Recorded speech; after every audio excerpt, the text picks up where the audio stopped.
अस्सलाम वालेकुम। RB space research academy तरफां तव्हां सभिनी दोस्तनि खे हिकु नई वीडियो में भलीकार चवां थो। अॼु ही वीडियो जेको आहे इहा ठाहे ऐं कमु करे रहियो आहियां फैक्टर एनालिसिस ते। हीअ ॾाढी इंपॉर्टेंट वीडियो आहे ऐं ख़ासि तौर ते काफ़ी दोस्तनि पर्सनली मूंखे चयो त यार फैक्टर एनालिसिस ते का हिकिड़ी वीडियो थी वञे त ॾाढो बहितर आहे, छो काफ़ी दोस्तनि खे फैक्टर एनालिसिस में इशूज़ थी रहिया आहिनि। हीअ काफ़ी वॾो टॉपिक आहे ऐं कोशिशि मुंहिंजी इहा आहे त नंढनि नंढनि जेका पार्ट्स में वीडियो ठाहे करे तव्हां ते पुॼायूं त जीअं तव्हां बाआसानी खे सम्झी सघो। दोस्तों हीउ सॼो कंसेप्चुअल कमु आहे। जेसिताईं तव्हां हिकु वीडियो पार्ट 1 पार्ट 2 पार्ट 3 तव्हां पूरो हिकु सीरीज़ पे ॾिसंदव त ऐं यकीन सां चई सघां थो तव्हां बाआसानी इहो फैक्टर एनालिसिस खे थ्योरिटिकली सम्झी वेंदो ऐं उन खां पोइ असां जेको आहे सो हिनखे सम्झंदासीं त प्रैक्टिकली इनिशिएशन खे कीअं कजे फैक्टर एनालिसिस खे। इन हवाले खां तव्हां ॾिसो त हीअ जेका असांजी पैटर्न मैट्रिक्स आहे, असल में असांखे जेको बि क्वेश्चनर हूंदो आहे उन क्वेश्चनर में असांखे हिकिड़ा अंडरलाइन फैक्टर सां ॻोल्हणा हूंदा आहिनि। अहिड़ा फैक्टर मिली अचनि त जीअं असां उनखे असां फर्दर एनालिसिस में इस्तेमालु करे सघूं। मिसाल जे तौर ते तव्हां हिते ॾिसो था त हिकिड़ो असांजो ही फैक्टर ठही वियो ऐं इन जे जेके ही फैक्टर में 3 आइटम्स अची विया। हाणे असां हिकिड़ो इहो फैक्टर या हिकिड़ो असांजो नओं वेरिएबल ठही वियो। उन खां पोइ लॉयल्टी तव्हां हिकिड़ो ॿियो वेरिएबल ॾिसी रहिया हो ऐं इन खां अलावा तव्हांजे जेके ट्रस्ट एजेंट ऐं मुख़्तलिफ़ क़िस्म जा ही ॿिया तव्हांजा फैक्टर ठही विया आहिनि। ॿी तौर ते इहो मक़सदु आहे असांजे फैक्टर एनालिसिस असां कीअं पंहिंजे डेटा खे मां फैक्टर कीअं कढी वठूं। इन हवाले खां अॼु हिन वीडियो जो बुनियादी आहे कमु हिकिड़ो ई आहे मूंखे सेशन में त फैक्टर एनालिसिस खे रन करणु। अच्छा, फैक्टर एनालिसिस के रन करण में हिन वीडियो में जेके अहम जेकी शयूं डिस्कस कंदुमि ॾाढी इंपॉर्टेंट शयूं आहिनि। छो फैक्टर एनालिसिस जॾहिं असां रन कंदा आहियूं त उन में खोड़ सारा मुख़्तलिफ़ ऑप्शन अची वेंदा आहिनि। काफ़ी वॾो मेन्यू आहे इन में जेको तव्हां ॾिसी रहिया हो त हिते असांजो मेन्यू जेको आहे उहो तक़रीबन 4 कैटेगरीज़ में तक़सीम थियल आहे। जॾहिं बि तव्हां एनालाइज़ में वञी करे उते तव्हां फैक्टर एनालिसिस ते बटन ते ईंदव त तव्हांखे अहिड़ी क़िस्म जी वीडियो मिलंदी। त हाणे हिन में असां हिन वीडियो में डिस्कस कंदुसि त डिस्क्रिप्टिव छा हूंदा आहिनि, एक्सट्रैक्शन छा हूंदो आहे, रोटेशन, स्कोर ऐं ऑप्शन।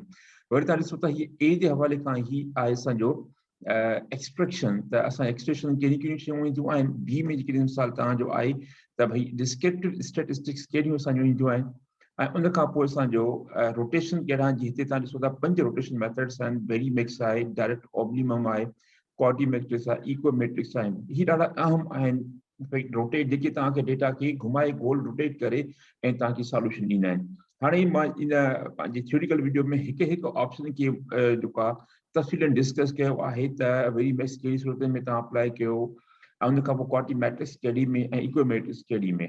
ऐं इन खां अलावा अहम आहे त सॉर्ट बाय साइज़ ऐं जेको आहे सप्रेस आइटम 0.3 ही सभु जेके शयूं आहिनि इन जेको आहे वीडियो जेके 3 पार्ट्स आहिनि इन में डिस्कस कयो आहे। इन खां अलावा आख़िर में इहो बि मां डिस्कस कयो आहे हिकिड़े धार वीडियो में त असां EFA यानी एक्सप्लोरेटिव फैक्टर एनालिसिस ऐं CFA यानी कंफर्मेटरी फैक्टर एनालिसिस में छा फ़र्क़ु कयूं ऐं इन जी कहिड़ी कहिड़ियूं एप्लीकेशन्स आहिनि।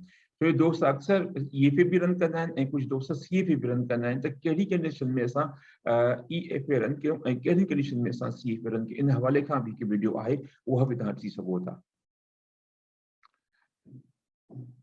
अच्छा दोस्तों, असांजी जेके बुनियादी तौर ते असांजी टेक्निक आहिनि असां टेक्निक खे 2 हिस्सनि में तक़सीम कंदा आहियूं। हिकु टेक्निक जेका आहे उहा असांजी इंटरडिपेंडेंस आहे ऐं ॿियो डिपेंडेंस टेक्निक आहे। डिपेंडेंट टेक्निक में इहो हूंदो आहे त असांजो हिकिड़ो डिपेंडेंट वेरिएबल हूंदा ऐं केतिरा ई सारा इंडिपेंडेंट वेरिएबल हूंदा आहिनि ऐं इंडिपेंडेंट वेरिएबल डिपेंड कंदा आहिनि डिपेंडेंट वेरिएबल ते। पर इंटरडिपेंडेंस वेरिएबल में हूंदा आहिनि जेके बि अंदरि वेरिएबल उहे हिक ॿिए जे मथां डिपेंड कंदा आहिनि ऐं उन में का अहिड़ी का तमीज़ न हूंदी आहे त भई डिपेंडेंट वेरिएबल आहे या इहो इंडिपेंडेंट वेरिएबल आहे। इन मक़सद है no distinction between the dependent and independent variables. अच्छा, ही तव्हां साम्हूं हिकिड़ी पूरी टेबल आहे जंहिंमें क्लासिफिकेशन थियल ॾिनी वई आहे त मल्टीवेरिएट टेक्निक जो मक़सदु आहे त उहे टेक्निक्स जंहिंमें ॿिनि खां वधीक वेरिएबल बि कया वञनि त असां उनखे मल्टीवेरिएट टेक्निक चवंदा आहियूं। 3 वेरिएबल हुजनि या केतिरा बि इन खां वधीक हुजनि। ऐं जेकॾहिं असांजा 2 आहिनि त असांखे बाइवेरिएट खे चवंदासीं। जेकॾहिं हिकिड़ो आहे त असां हुनखे हिकु वेरिएबल यानी यूनिवेरिएट चवंदासीं बाइवेरिएट। असां हिते कमु ही जेको आहे ग्राफ आहे ही इन में असां सम्झंदासीं त मल्टीवेरिएट टेक्निक्स कहिड़ियूं आहिनि। असां मल्टीवेरिएट टेक्निक्स खे असां मुंहिंजे तौर ते 2 हिस्सनि में तक़सीम कयूं था, डिपेंडेंस टेक्निक ऐं इन खां अलावा इंटरडिपेंडेंट टेक्निक्स। हाणे इंटरडिपेंडेंट टेक्निक्स में असां हिन वक़्तु असां डिस्कस कंदासीं फैक्टर एनालिसिस के। ان का अगली वीडियो में इंशाल्लाह वरी कोशिश कंदुसि त कंफर्मेटरी फैक्टर एनालिसिस ते भी इलाका वीडियो ठाहे मोकिलजे। अच्छा, हाणे डिपेंडेंट टेक्निक में असां वटि कहिड़ियूं टेक्निक आहिनि जॾहिं असांजो डिपेंडेंट वेरिएबल हिकु डिपेंडेंट वेरिएबल हुजे त असांजो तव्हां ॾिसी सघो त हीउ पूरो ग्राफ आहिनि त हीउ सभु टेक्निक असां लॻी सघूं त जॾहिं असां वटि हिकिड़ो डिपेंडेंट वेरिएबल हुजे। ऐं जेकॾहिं हिक खां वधीक डिपेंडेंट वेरिएबल आहिनि त पोइ तव्हां हिन क़िस्म जी टेक्निक तरफ़ वञी सघूं था असां।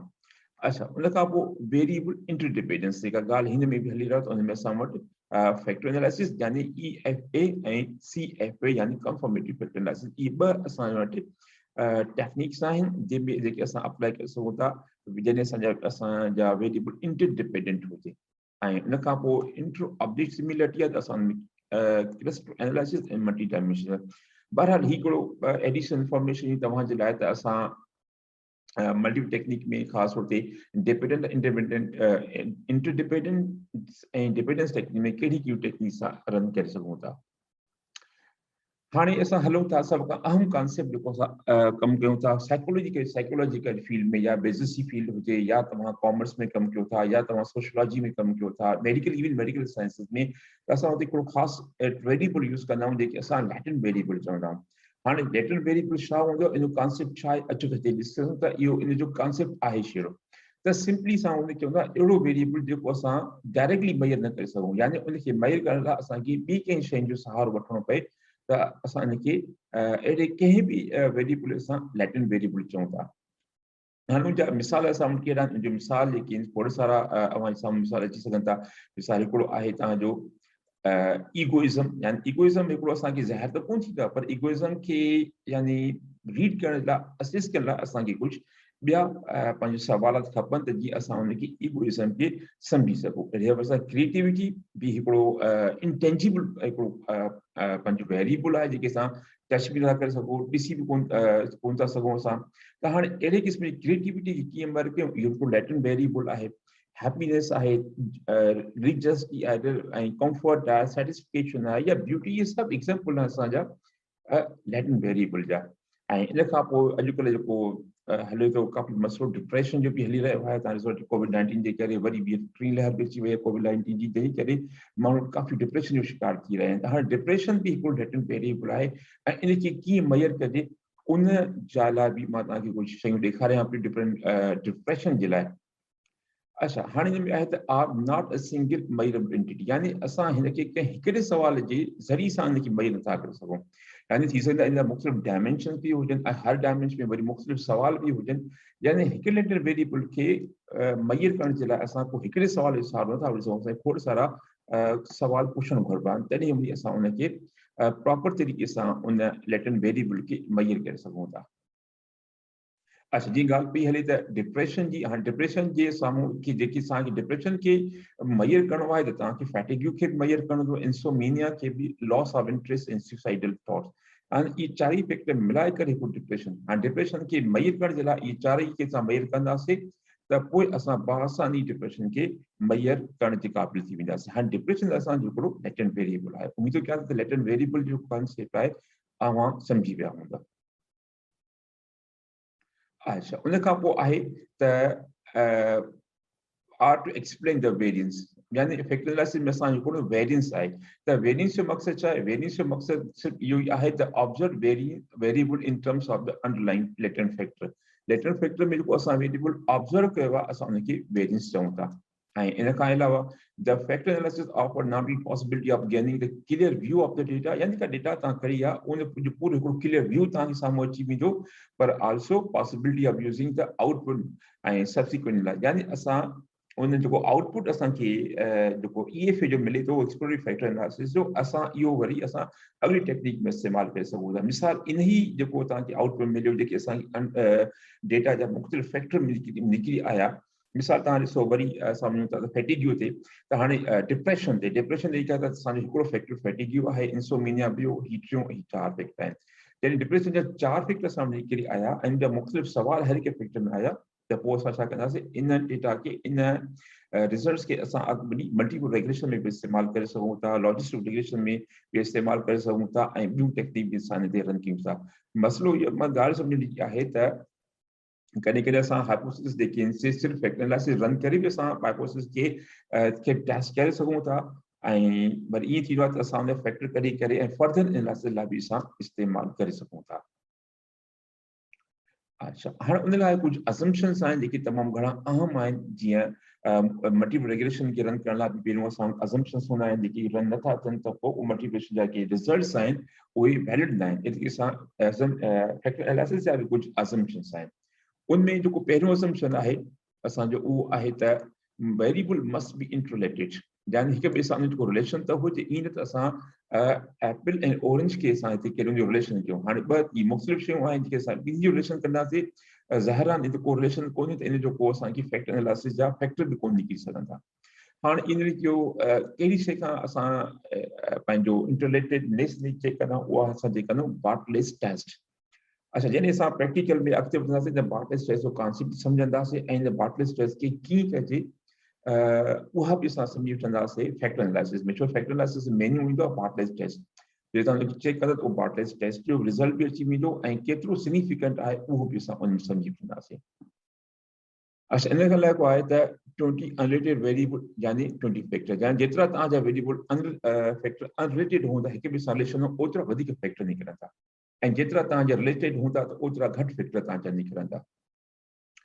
उन खां पोइ आहे त matrix must have sufficient number of the correlation, यानी उनखे एतिरो घटि के यानी हुजे त हिकिड़ो ख़ासि नंबर हुजे कोरिलेशन जो, पाण में जा वैल्यूज़ हुजनि त जीअं हिकिड़ा मख़सूस फैक्टर असांजा निकिरी अचनि ऐं सैंपल आहे त उहो होमोजीनियस हुजे, यानी जेका तव्हांजी डेटा वरितल आहे उहो साॻई हुजनि, हिक ॿिए सां जो रिलेशन हुजे। त ॻाल्हि इहा आहे त हिन में फैक्टर एनालिसिस में असल जेको शइ आहे उहा आहे त इंटरडिपेंडेंसी या रिलेशनशिप पंहिंजो उनजो वेरिएबल जेके में आहे त उहो ठही करे हिकिड़ो उधार फैक्टर ठाहींदा। ऐं हिन में कहिड़े क़िस्म जा वेरिएबल असां यूज़ कयूं था, असां हिन में मैट्रिक यानी स्केल डेटा कबी आहे ऐं ॿिया हूंदा आहिनि नॉन मैट्रिक यानी कैटेगोरिकल डेटा। तंहिंखां पोइ आहे मल्टीवेरिएट, नॉर्मली काई रिक्वायर न आहे हिन पंहिंजो टेक्निक में। ऐं उन खां पोइ अहम तरीन इशू आहे उहा आहे त सैंपल साइज़, यानी घटि में घटि केतिरो सैंपल हुजे जो असां फैक्टर एनालिसिस खे रन कयूं। छो जो फैक्टर एनालिसिस काफ़ी वरी टेक्निक आहे, इन जे लाइ हिकु ख़ासि मख़सूस जेको सैंपल साइज़ लाज़मी आहे हुजणु। मिसाल घटि में घटि त 50 त हुजे ई हुजे, ऐं जेकॾहिं 50 खां मथे आहे त प्रिफर इहो आहे त तव्हां 100 तव्हांजा पंहिंजो केसिस हुजनि या रिस्पोंडेंट हुजनि। ऐं ॿियो जेको क्राइटेरियन आहे उहो आहे त मिनिमम 5 ऑब्जर्वेशन हुजे फॉर हिकु आइटम ते। त इहे असांजो आहिनि त सैंपल साइज़ खे मेजर करण लाइ तव्हां वटि घटि में घटि केतिरा जेके आहिनि से उहो सैंपल या रिस्पोंडेंट जा नंबर हुजनि। अच्छा, इन खां पोइ आहे त ऑब्जेक्टिव कहिड़ा आहिनि, इन जा खोड़ सारा ऑब्जेक्टिव आहिनि तव्हांजी फैक्टर एनालिसिस जा। पहिरियों त इन जो आहे त रिडक्शन, यानी नंबर ऑफ वेरिएबल्स जेके आहिनि उनखे रिड्यूस कंदो आहे। मिसाल के तव्हांजी क्वेश्चनियर में 50 आहिनि त फैक्टर एनालिसिस रन करण खां पोइ थी सघे त उहो 25 बि थी वञनि, उहो थी सघे 30 बि थी वञनि, 40 बि, डिपेंड करे थो तव्हांजी डेटा जी क्वालिटी केतिरी आहे, डिपेंड करे तव्हांजी डेटा इंटरकोडेड केतिरी आहे, यानी केतिरो सुठो, जेतिरो सुठो हुन में डेटा में कोरिलेशन हूंदो अंदरि त ओतिरो वधीक तव्हांजा आइटम ईंदा, ओतिरा घटि आइटम तव्हांजा ज़ाया थींदा। ऐं इन खां अलावा आहे त explain the structure of relationship among the variable which में रिलेशनशिप आहे कहिड़े क़िस्म जो, इनखे एक्सप्लेन कंदो आहे। ऐं टी शइ इहा आहे त detection and assessment of unidimensionality, यानी उन में हिकिड़ो यूनी डायमेंशनलिटी आहे या उन में मल्टी डायमेंशनलिटी आहे, यानी हिकिड़ो कंस्ट्रक्ट जेको आहे, मिसाल कंस्ट्रक्ट जी माना इहा आहे जेको अॻु में असां करे रहियासीं डिप्रेशन हिकिड़ो फैटिग्यू। हाणे इहो फैटिग्यू असांजो हिकिड़ो डायमेंशन आहे, हिन जो ॿिया डायमेंशन आहिनि। त यानी उन में हिकु यूनी डायमेंशनलिटी अचे थी, यानी हिकिड़ा अहिड़ा सुवाल आहिनि उहे मिली करे हिकु डायमेंशन खे मेजर करे रहिया या न, यानी उनखे ज़ाहिर करणु ऐं उहो केतिरो आहे असेस करणु, इहो हिकिड़ो टियों कमु आहे फैक्टर एनालिसिस जो। ऐं चोथों कमु इहो आहे त ई कंस्ट्रक्ट जी वैलिडिटी खे मेजर कंदो आहे। अच्छा, हाणे रिलायबिलिटी असां क्रोन फॉर अल्फा असां मेजर कंदासीं त उन में कंस्ट्रक्ट जी रिलायबिलिटी उतो चेक थी वेंदी ऐं कंस्ट्रक्ट जी वैलिडिटी वरी असां फैक्टर एनालिसिस मां चेक करे वठंदा आहियूं। ऐं उन खां पोइ development of the parsimonious or simple way, ऐं ही तव्हांखे छा कंदो आहे त डेटा खे पंहिंजो एनालाइज़ करे हिकु नंढा नंढा तव्हांखे फैक्टर ठाहे ॾींदो त जेके आसानी तव्हां सम्झी सघो था ऐं तव्हां उनखे अॻिले वधीक इस्तेमाल में आणे सघो था। ऐं इहो मल्टी क्वालिटी खे बि एड्रेस कंदो आहे। मुंहिंजी हिकु वीडियो मल्टी क्वालिटी ते बि आहे, तव्हां उनखे बि ॾिसी वठो, because that's a serious issue.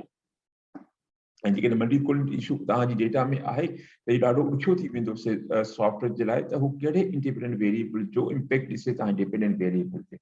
हाणे मल्टी क्वालिटी जो कॉन्सेप्ट नंढो मां तव्हांखे ईंदो हलां त तव्हां जेके बि इंडिपेंडेंट वेरिएबल आहिनि उनजे विच में कंहिं ॿिनि जे विच में या टिनि जे जॾहिं को हाई कोरिलेशन आहे, मिसाल 0.8 खां मथे आहे त उहो का सबबु बणिजे थो तव्हांजी मल्टी क्वालिटी। हाणे उन जा ॿ हलनि, या त हिकिड़े वेरिएबल खे एक्सक्लूड करे छॾियो या उन वेरिएबल जी वरी डेटा ॿीहर कलेक्ट कयो।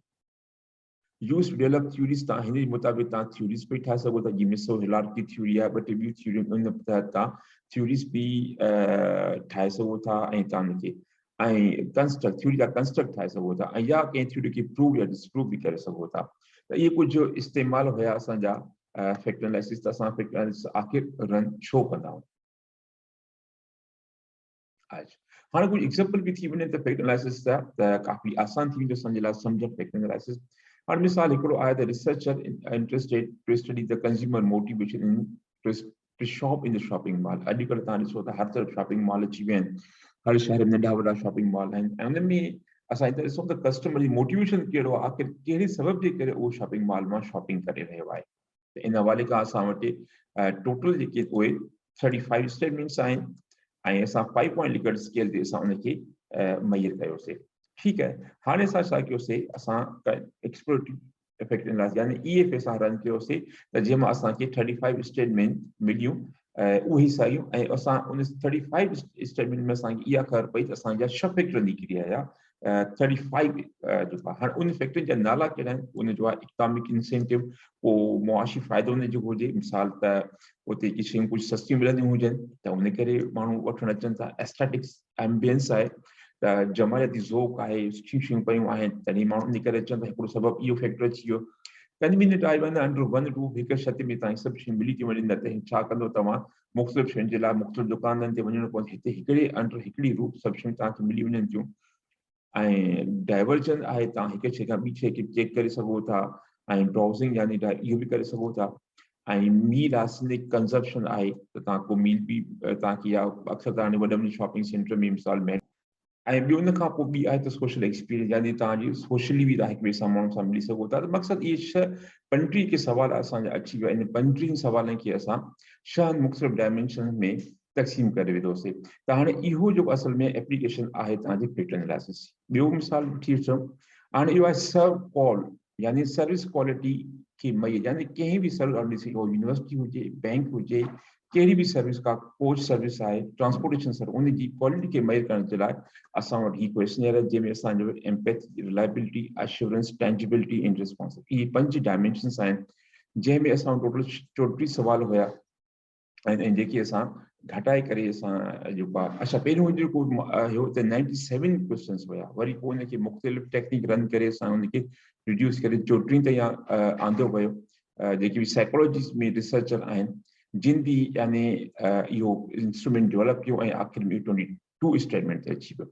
हाणे हिन सां जेको असांजो सर्व कॉल मॉडल आहे, हिन जा 5 डायमेंशन सां कंहिं बि सर्विस ऑर्गेनाइजेशन तव्हां या कंहिं बि सर्विस इंडस्ट्री तव्हां सर्विसिस जी क्वालिटी खे मालूम करे सघो था। मिसाल असां त चऊं था एटीएम मशीन जेके असां अॼुकल्ह इस्तेमालु करे उनजी जेका सर्विस क्वालिटी कीअं आहे, त इन हवाले खां तव्हां ॾिसो त ही असांजो हिकिड़ो डायमेंशन्स आहिनि। टेंजिबिलिटी में असां छा चेक कंदा आहियूं, equipment, physical environment, physical appearance ऐं ॿियूं खोड़ सारियूं तव्हां फारिग टाइम में पढ़ी सघो था। मक़सदु इहे आहिनि, हिकिड़ो इहो मिसाल थी वियो जंहिंजी अप्लाई करे असां फैक्टर एनालिसिस के रन करे सघूं था। हिकिड़ो ॿियो मिसाल बि अची वियो त मेट्रो कैश एंड कैरी तव्हां ॼाणो था, त इन हवाले खां उहे बि चाहिनि था त असां पंहिंजी मार्केटिंग रिसर्च कराइनि था जंहिंमें 100 कस्टमर मेट्रो जा कस्टमर पुॼनि था त उहे पुछणु चाहिनि था त उन सेटिस्फिकेशन केतिरी आहे या उहो छा था परसीव कनि मेट्रो जे बारे में, मेट्रो डिपार्टमेंट स्टोर के बारे में। So in हवाले खां the market research firm obtain 7 different variable from the metro customer। हाणे 7 वेरिएबल, जीअं अॻे में 5 वेरिएबल अची विया तव्हांजे सर्व कॉल मॉडल जा, हिते 7 वेरिएबल आहिनि। ऐं before doing further analysis factor further analysis marketing research उनखे फैक्टर एनालिसिस रन कयो त ख़बर पए त इहे 7 फैक्टर जेके आहिनि डिफरेंट वेरिएबल उहे आहिनि कहिड़ा मेट्रो जा। हाणे असांजा इहे 7 वेरिएबल असांजी डिलीवरी स्पीड आहे, प्राइस लेवल आहे, प्राइस फ्लेक्सिबिलिटी आहे, मैन्युफैक्चरर इमेज आहे, ओवरऑल सर्विस सेल्स फोर्स ऐं प्रोडक्ट क्वालिटी, यानी इहे जेके मुख़्तलिफ़ असांखे ख़बर पइजी बि आहे त हाणे मेट्रो जा जेके 7 फैक्टर आहिनि कहिड़ा, इहे 7 फैक्टर अची विया। ऐं दोस्तो ही त हुयो असांजो फैक्टर एनालिसिस जे हवाले खां, जंहिंमें असां फैक्टर एनालिसिस खे सम्झोसीं, उन जी एप्लीकेशन खे सम्झोसीं ऐं खोड़ सारा मिसाल ॾिसी करे असां सम्झोसीं त फैक्टर एनालिसिस असल में कंदो छा आहे। ऐं आख़िर में पंहिंजो हीअ किताब मां इस्तेमालु कंदो आहियां, जेके दोस्त खे कॉपी खपे त उहो मूंखे ईमेल करे हिन किताब जी कॉपी हासिल करे सघनि था। ऐं ख़ासि तौर ते हिन किताब में त पूरो चैप्टर आहे फैक्टर एनालिसिस ते, ऐं काफ़ी सुठी तरीक़े सां उनखे डिटेल में डिस्कस कयो आहे फैक्टर एनालिसिस खे, हिकु ऑप्शन खे डिस्कस कयो वियो आहे हिन एंड फील्ड जी किताब में। ऐं आख़िर में तव्हांजी तमामु वॾी महिरबानी जो तव्हां हिन वीडियो खे आख़िर ताईं ॾिठो, ऐं उमेद कयां थो तव्हांखे काफ़ी वीडियो पसंदि आई हूंदी, छो जो जेकी बुनियादी शयूं आहिनि हिन में आउं डिस्कस कयूं आहिनि त इहे काफ़ी सम्झी हूंदियूं। हाणे हीअ रहियो पार्ट 1, ऐं जेको आहे पार्ट 1 बि तव्हांजो ॾिसी वठो त तव्हांखे काफ़ी शयूं क्लियर थी वेंदियूं। त मुंहिंजी कोशिशि आहे त तव्हांजा थियोरिटिकल कॉन्सेप्ट क्लियर कजनि त उन खां पोइ जेके प्रैक्टिकल आहे उहो ॾाढो आसान थी वेंदो। आख़िर में तव्हांजी तमामु वॾी महिरबानी, ऐं थी सघे त तव्हांखे लाइक कयो, शेयर कयो त वधि खां वधि बेनिफिट जेको आहे उहो मुख़्तलिफ़ माण्हुनि ताईं पुॼी सघे। तव्हांजी तमामु वॾी महिरबानी।